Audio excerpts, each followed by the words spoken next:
Donc vous êtes le directeur du nouveau musée des Beaux-Arts de Draguignan et vous allez nous parler un petit peu des travaux qui ont eu lieu récemment et qui sont encore en cours.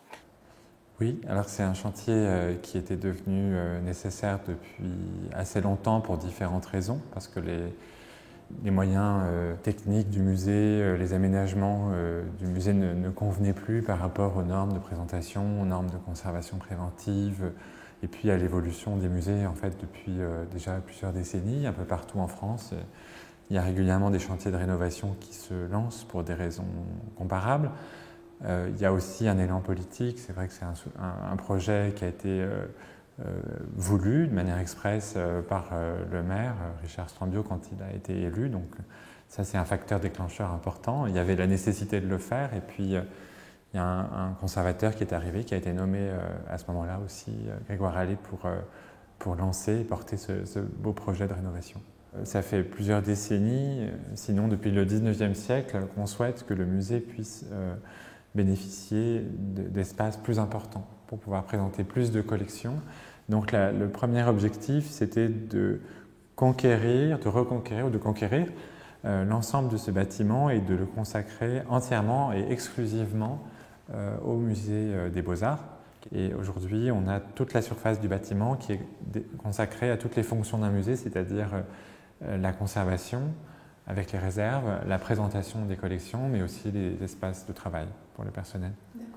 Donc du coup, au niveau des collections, on peut dire qu'elles se sont enrichies par rapport à celles qu'on pouvait voir dans l'ancien musée? Oui, oui. Des acquisitions Nettement. Alors il y a des fausses acquisitions, c'est-à-dire qu'il y a des œuvres qui étaient déjà dans les collections, mais qui ont été restaurées et qui parfois sont complètement été transformées par leur restauration. C'est-à-dire que c'est des œuvres qui étaient pas regardées, pas étudiées, pas documentées, plutôt en réserve, et qui là deviennent des œuvres importantes du parcours. Et puis il y a aussi des dépôts d'œuvres par d'autres musées, donc il y a une vingtaine de dépôts à peu près. Alors je crois que les travaux ont duré assez longtemps, ce qui a fait que beaucoup de Racinois se sont posé des questions. Est-ce que vous pouvez leur répondre, justement leur dire pourquoi les travaux ont été si longs?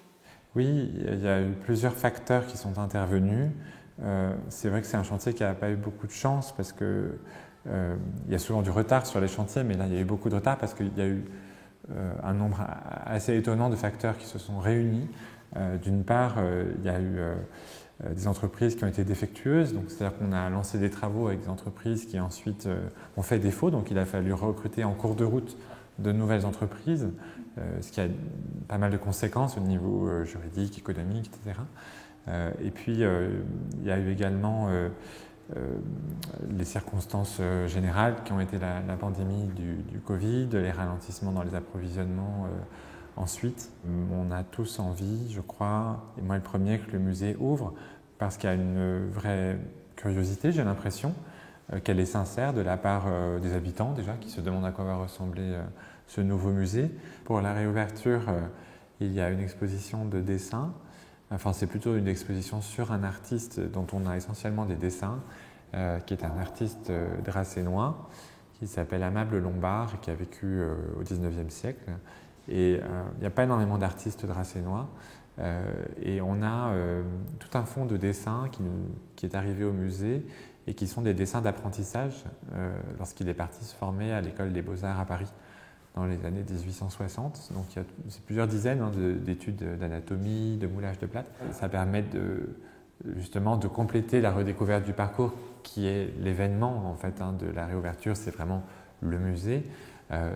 On n'a pas souhaité faire une exposition temporaire extrêmement ambitieuse avec plein de prêts, etc. parce que c'est pas, je ne crois pas que ce soit juste par rapport à l'enjeu de cette réouverture qui est de rendre le musée aux habitants et aux visiteurs, mais on apporte quelque chose qu'on ne peut pas montrer en général et qui vient compléter aussi le discours sur les artistes qu'on va tenir dans le musée, parce que là on va parler d'apprentissage par exemple.